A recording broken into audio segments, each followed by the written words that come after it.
Alors, nous allons faire un dernier tour de table maintenant sur une seconde thématique de la semaine, hein, sa diplomatie. Hein, cette fois-ci, Mali, expulsion de l'ambassadrice de Suède. Nous allons essayer de faire l'historique de la crise. Nous sommes en juin 2024. La Suède annonce la fermeture de ses ambassades au Mali et au Burkina Faso, invoquant la dégradation de la sécurité dans ces deux pays.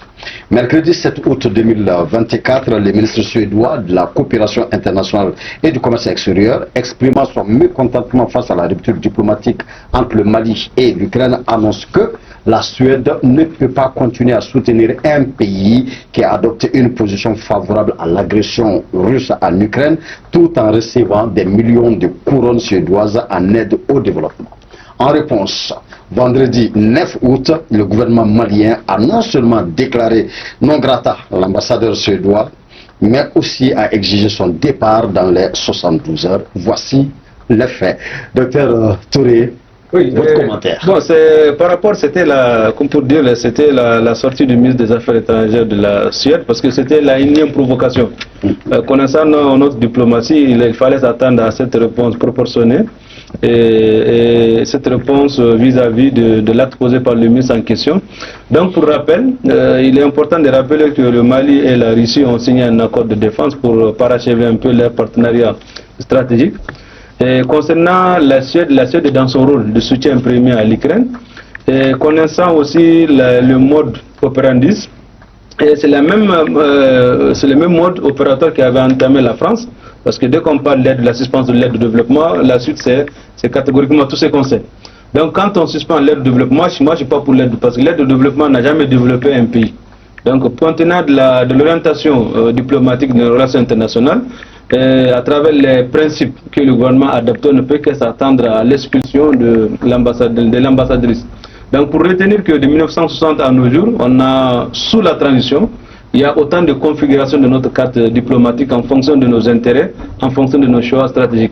Au-delà de tout ça, qu'est-ce qu'on peut retenir de cette tension diplomatique entre nous et la Suède, et parallèlement aux deux blocs, c'est qu'on est en train de transposer le conflit russo-ukrainien au Mali, sous fond géostratégique, sous fond d'exploitation de nos enjeux ou bien les ressources minières dont nous disposerons. Donc c'est pour dire que le Mali n'a fait que répondre de façon proportionnelle à la déclaration. Mais est-ce qu'au nom de l'aide au développement, on peut suspendre ou ne pas compatir à ce qui se passe au Mali? Donc c'est là où moi je condamne un peu la sortie du ministre des Affaires étrangères de la Suède. Et l'ambassadrice, son expulsion n'est que des dommages collatéraux par rapport à la situation. Et ce n'est pas la première ni la dernière, parce que compte tenu de notre orientation diplomatique, il faudrait s'attendre dans des jours aussi que d'autres personnes puissent être déclarées personnes non grata. Docteur Willy, nous sommes quand même tous étonnés de voir que la Suède, plutôt que de condamner l'Ukraine, qui avoue avoir soutenu des forces du mal qui sévissent chez nous, plutôt que la Suède fasse toute une guerre plutôt à l'Ukraine, c'est au Mali, on s'en prend, personne ne comprend. Quelle est votre lecture de cette situation? De ça, et la situation de ces Occidentaux est très claire. Et ces pays pensent qu'ils vont continuer à nous dominer. Et ces pays qui parlent d'aide au développement, il faudra qu'on retienne qu'ils ne sont pas là pour nous. Je le dis encore une fois de plus. Ils ne sont jamais là pour nous. Et je le dis, je le répète. Je le dis, je le répète. Je le dis, je le répète. Ils sont là pour eux-mêmes. Quand on a la chance que les choses vont dans la même direction, on a la chance. Tout ce qu'ils font, c'est d'avoir dans leur propre stratégie, ils viennent. Et tout ce qu'ils appliquent, c'est dans leurs propres intérêts d'abord. Si l'aide publique au développement pouvait nous aider, on n'allait pas être là aujourd'hui. Et c'est bon que les Maliens comprennent. Ce chantage ne doit jamais être accepté. Et malheureusement, on nous a toujours mis dans la tête, sans eux, on ne peut pas se développer. Et malheureusement, c'est ce qui continue. Et même il y a des intellectuels qui sont formatés, qui pensent que sans ces partenaires, on ne peut pas s'en sortir. C'est faux, c'est archi faux. Le développement viendra de nous. Leur développement, c'est eux qui l'ont fait. Et notre développement, c'est à nous de le faire. Et c'est vrai que dans nos stratégies, ils doivent nous respecter. Et je pense que c'est très clair. Et je suis très content que les autorités ont appliqué. Tout pays qui ne respecte pas notre stratégie, notre vision, notre souveraineté, on doit leur donner carton rouge. Et je pense que c'est ce qui a été fait. Et les autorités sont très claires là-dessus. Ils ne sont pas super puissants. Ils sont chez nous. S'ils ne respectent pas nos valeurs, nos principes, je pense qu'on doit les envoyer, on doit les suspendre comme ça a été fait. Et cette façon de faire, je pense, ça permettra de se respecter. Ils font des choix. Effectivement, l'Ukraine qui a accepté, qui a prouvé son implication dans les attaques sur notre territoire. Justement, n'est pas inquiété par la Suède. Et il ne les condamne pas. Et c'est nous, parce qu'il y a notre collaboration avec un autre pays, on a le choix des stratégies, les pays avec qui on travaille. On a le choix de collaborer avec qui on veut par rapport à l'intérêt du pays. Et ce n'est pas de décider le choix des Maliens. Et c'est ce qu'on doit faire dans tous les services au Mali. Tous les partenaires qui viennent, il faudra qu'on les montre, même dans la pratique sur le terrain. Et souvent, les Maliens se sous-estiment même dans la mise en œuvre des projets au Mali. Quand ils sont dans certains secteurs, quand il y a des financements, les gens se sous-estiment. On doit changer de donne. Et s'il y a des fonds, c'est pour le Mali. Même si c'est leur fonds. C'est dans le cadre de la coopération qu'ils donnent. Et s'ils restent au nos principes, ils doivent retourner avec leurs fonds. Et c'est vrai, si c'est pertinent, ça peut nous aider, mais c'est à nous de faire l'effort de mieux produire, d'aller à la production, de gérer les choses avec nos propres moyens, avec nos propres réalités, et c'est de là que nous allons sortir de cette situation. Ils ne sont pas les seuls pays, il y a beaucoup de pays qui sont dans la même situation, ils sont en complicité, ils sont en collaboration entre eux-mêmes, ils ne sont pas d'accord par rapport à ce qui se fait dans la sous-région, ils ne sont pas d'accord avec nous parce qu'ils pensent qu'ils sont autre chose, et c'est à nous d'arrêter cette champ de coopération pour qu'on puisse être nous-mêmes, et c'est ça le plus important. Monsieur Keita, comment vous avez reçu en fait cette annonce en fait de l'expulsion de l'ambassadrice de la Suède au Mali, mais aussi comment vous avez reçu toutes ces provocations, comme disait tout de suite Dr Wele, de la Suède nous concernant? Oui, bon, moi je ne suis pas surpris. En tout cas, je pense que le fil conducteur des autorités de la transition, c'est ça. Yeah. Depuis l'ambassadeur de France, après il y a eu la convocation de l'ambassadeur d'Italie. Et puis il y a eu là aussi le représentant des Nations Unies chargé des droits de l'homme, hein, qui a été aussi déclaré persona non grata. En tout cas, l'URDAC fut une des rares structures à soutenir et à féliciter nos autorités pour avoir fait le choix de la souveraineté du Mali, un principe cardinal de gouvernance. Maintenant, la décision de la Suède, elle n'est pas étonnante, ou comment on appelle, parce que pour moi, c'est une fausse note diplomatique en réalité. Mais ça interfère avec les intérêts de la Suède. Donc n'oubliez pas que la Suède a postulé tout récemment pour adhérer à l'OTAN. Maintenant, le conflit qui se passe en Ukraine, entre l'Ukraine et la Russie, une des raisons c'est ça, parce que la Russie ne veut pas que l'Ukraine intègre l'OTAN. Et en même temps, les pays de l'Europe centrale et puis de l'Europe occidentale, et ils ont adhéré à l'OTAN contre cette velléité d'invasion de la Russie, après, comment on appelle, le mur de Berlin, après la chute du mur de Berlin, bien avant d'ailleurs. Donc, moi je pense que c'est une question éminemment géopolitique qui est assez importante, mais en même temps qui explique le choix clair de nos autorités, de ne plus être dans le non-alignement. Ça y est, on a fait un choix clair. Le partenaire stratégique, c'est la Russie, et on s'est allié sur la position russe. Donc maintenant, les intérêts de la Russie sont comme on appelle, ricocher les intérêts du Mali aussi. Tout comme la Russie défend le Mali aux Nations Unies, ils ont voté pour lever l'embargo. On a voté autre en faveur, en tout cas, du Mali au niveau du Conseil de sécurité. Donc, la Suède aussi, si vous voulez, fait un peu pareil. Parce qu'elle a fait sa demande d'adhésion à l'OTAN.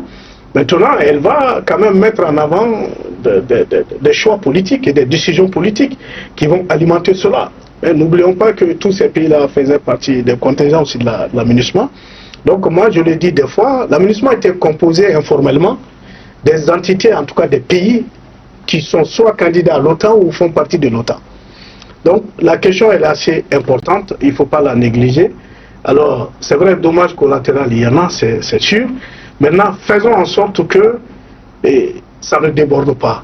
Alors, il faut maintenir les canaux toujours d'échange pour que la voix du Mali porte. C'est-à-dire que notre souveraineté que nous exprimons, nous ne devons plus tolérer des faits de ce genre, mais nous devons faire en sorte de faire accepter cela par tout le monde.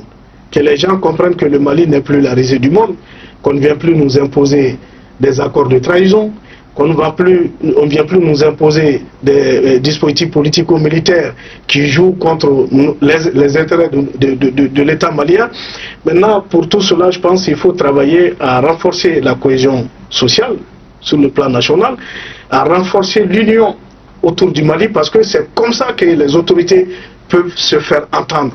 Dans la division, ces choix-là, même si elles sont utiles et pertinentes, elles risquent d'être, je ne sais pas comment dire, d'avoir moins d'efficacité, puisqu'on ne se comprend pas trop, puisqu'on ne s'entend pas trop. Il y a pas... Donc, pour mettre fin à tout ça, il est important que nos autorités travaillent, parce que la force d'un État, c'est d'abord ses citoyens et le respect de sa souveraineté. Donc, moi, je pense que la décision, elle est à saluer, elle est encouragée, et le docteur l'a dit, je pense que le docteur Touré aussi l'avait repris. C'est bien sûr, l'aide au développement ne développe pas un pays. Et je ne crois pas que le Mali court après l'aide au développement. Maintenant, nous voulons être cet État qui accepte chez lui les ONG qu'on veut. Si nous avons des intérêts avec ces ONG-là, on peut les accepter. Si nous n'en voulons pas, on dit qu'on n'en veut pas. Je pense que c'est ça aussi un État souverain, qu'on ne nous impose pas toute cette panoplie d'ONG sous plusieurs formes au nom de la paix, de la stabilité, de l'intégrité, de tout ce qu'on veut. Parce que quand on crée des problèmes chez toi qui te dépassent, au final on t'amène tout, mais ils ne sont pas tous tes amis. Donc je pense que la Suède vient en tout cas de prouver cela. Malgré tous les efforts qu'ils ont fait au Mali, en termes de développement, tout ce qu'on veut, on les remercie pour cela. Mais cette déclaration a été une fausse note et je pense qu'ils doivent quand même s'excuser auprès de l'État du Mali. On a connu. Oui. L'acte posé par le gouvernement est salutaire par rapport à la Suède. Et par rapport à tout État qui ne respecte pas le Mali doit se faire respecter. C'est clair. C'est aussi simple que ça. Ça ne veut pas dire que nous voulons vivre en autarcie, non. Nous voulons communiquer, nous voulons collaborer avec tous les pays du monde, mais à condition que le respect soit mutuel. Et donc, ceci dit, ça a quelles conséquences? Et du fait que ce n'est pas étonnant, ils l'ont dit, mais co-débatteur, c'est pas étonnant parce que ça venait depuis 2023. Arrêt de la coopération bilatérale, transfert de l'ambassade à Dakar et tout, on voyait venir. C'est vrai. Et donc, et tout ça là, c'est pour faire chanter par rapport à l'aide au développement. Comme l'a dit mon prédécesseur, l'apport de la diaspora malienne à l'économie du Mali est plus important que l'aide au développement public au Mali. C'est à nous de nous organiser désormais. Compte tenu de ce qui s'est passé, organisons-nous. Nous ne pouvons pas vivre en autarcie, c'est vrai, mais faisons nos programmes de développement en comptant d'abord sur nos propres forces, en les complétant par ce que la diaspora peut apporter, et le reste maintenant, qu'on ne fasse pas, qu'on ne compte pas sur l'aide au développement. On peut compter par contre sur les emprunts qui sont à rembourser, qui ne sont pas de l'argent gratuit, pour compléter le financement de nos programmes de développement. Nos ressources d'abord, les ressources de la diaspora, et puis les emprunts qu'on peut faire de façon souveraine pour se développer. Et donc ça, c'est une leçon de mon point de vue à tirer de cet épisode-là, mais ça n'a pas du tout étonné. D'accord. Mesdames, Messieurs, c'était votre politique, le débat ce soir avec l'honorable Daouda Moussa Koné, vice-président du parti URD, Monsieur Yamoudou Keita, président de URDAC France.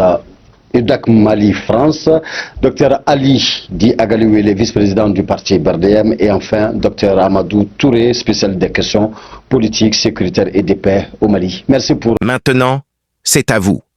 Réagissez en commentaire, partagez vos réflexions et vos idées. Si cette vidéo vous a éclairé, n'hésitez pas à l'aimer et à la partager avec vos amis. Ensemble, nous construisons l'Afrique de demain. Restez connectés sur Afrique Diverse TV pour encore plus d'informations et de débats passionnants. À très bientôt.